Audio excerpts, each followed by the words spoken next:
স্বাগতম আপনাদের আমাদের আজকের ভিডিওতে, যেখানে আমরা বিশ্লেষণ করব 2025 সালের অন্যতম বহুল প্রতীক্ষিত ও চমকপ্রদ একটি বলিউড মুভি সরজমিনকে নিয়ে, যেটা গত দুদিন আগে অর্থাৎ 25শে জুলাই মুক্তি পায়। এই সিনেমা শুধু একটি থ্রিলার নয়, এটি একটি আবেগঘন পারিবারিক দ্বন্দ্ব, একটি সৈনিকের কঠিন সিদ্ধান্ত এবং একজন তরুণের ভ্রান্ত পথে অর্থাৎ খারাপ পথে চলার কারণ বা ফলাফল আমরা জানতে পারবো, বা করুণ ফলাফল জানতে পারবো। এই গল্প শুধু একটি সিনেমা না, বরং সমাজের একটি আয়না, যেখানে দেশপ্রেম, ধর্ম, রাজনীতি এবং পরিবার সব একসাথে জড়িয়ে পড়ে। তাহলে চলুন শুরু করা যাক মুভির সম্পূর্ণ ব্যাখ্যা। শুরু করার আগে যারা এই চ্যানেলটিকে সাবস্ক্রাইব করেনি তারা অবশ্যই চ্যানেলটিকে সাবস্ক্রাইব করে নেবে, যাতে সুন্দর সুন্দর এক্সপ্লেন ভিডিও আপনাদের সামনে সবার আগে চলে আসে। সিনেমাটি শুরু হয় ভারতীয় সেনাবাহিনীর এক অভিজ্ঞ অফিসার কর্নেল রণবীর সিং অভিনয়ে পৃথ্বীরাজ সুকুমারানকে নিয়ে। তিনি একজন দায়িত্বশীল, সৎ এবং চরম দেশপ্রেমিক ব্যক্তি। 25 বছরের বেশি সময় ধরে ভারতীয় সেনায় কাজ করছেন, অনেক অপারেশন সফলভাবে পরিচালনা করেছেন। এই মুহূর্তে তিনি আছেন একটি সংবেদনশীল সীমান্ত এলাকায়, যেখানে প্রায়শই পাকিস্তান সীমান্ত দিয়ে অনুপ্রবেশ ঘটে। একদিন হেডকোয়ার্টার থেকে খবর আসে সীমান্তে নতুন এক জঙ্গি সংগঠন সক্রিয় হয়েছে, যারা একের পর এক ভয়াবহ হামলার পরিকল্পনা করছে। এই সন্ত্রাসী গোষ্ঠীর নেতা হিসাবে উঠে আসে একটি নাম, ইমন খান। এই ইমন খান খুবই কৌশলী, চতুর এবং উচ্চশিক্ষিত। তার বিরুদ্ধে অনেক বড় অপরাধের প্রমাণও রয়েছে। কর্নেল রণবীর এই মিশনের দায়িত্ব নেওয়ার সময় এক বড় ধাক্কা খেয়ে যান। তদন্ত করতে গিয়ে তিনি আবিষ্কার করেন এই ইমন খান আর কেউ নেই, তার আপন ভাইয়ের ছেলে আজান। ছোটবেলায় যাকে তিনি নিজের ছেলের মতো লালন পালন করেছেন। এটা জানা মাত্রই রণবীর মন কেঁপে ওঠে। তিনি ভাবতেই পারেন না এই আজান, যে এক সময় সেনাবাহিনীতে যোগ দিতে চেয়েছিল, সে কিভাবে এমন ভয়ঙ্কর পথে পা দিল। এরপর সিনেমায় আমাদের নিয়ে যায় কিছু ফ্ল্যাশব্যাকে। আমরা দেখি আজান ছিল এক অত্যন্ত মেধাবী ছাত্র। কলেজে সে ছিল সকলের প্রিয়, কিন্তু ধীরে ধীরে নতুন ধর্মীয় ও রাজনৈতিক সংগঠনের ফাঁদে পড়ে যায়। তাকে বোঝানো হয় রাষ্ট্র তাকে স্বীকৃতি করছে না বা স্বীকার করছে না, তার জাত, তার পরিচয় সবকিছুকে অপমান করছে এই শাসন ব্যবস্থা।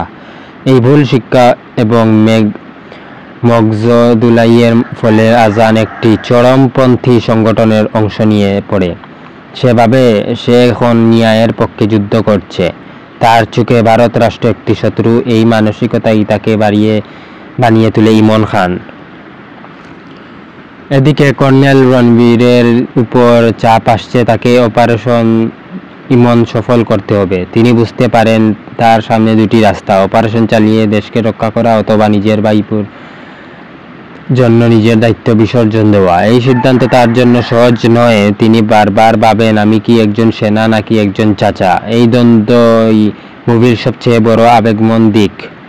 এরপর রণবীর আরও তদন্ত করে আজান সম্পর্কে অনেক প্রমাণ জোগাড় করেন। তিনি নিজেই তার খুঁজে বের হন। আজানও বুঝতে পারে তার পিছনে কেউ আছে, কিন্তু তার ধারণা ছিল না যে তারই প্রিয় চাচা তাকে ধরতে এসেছে।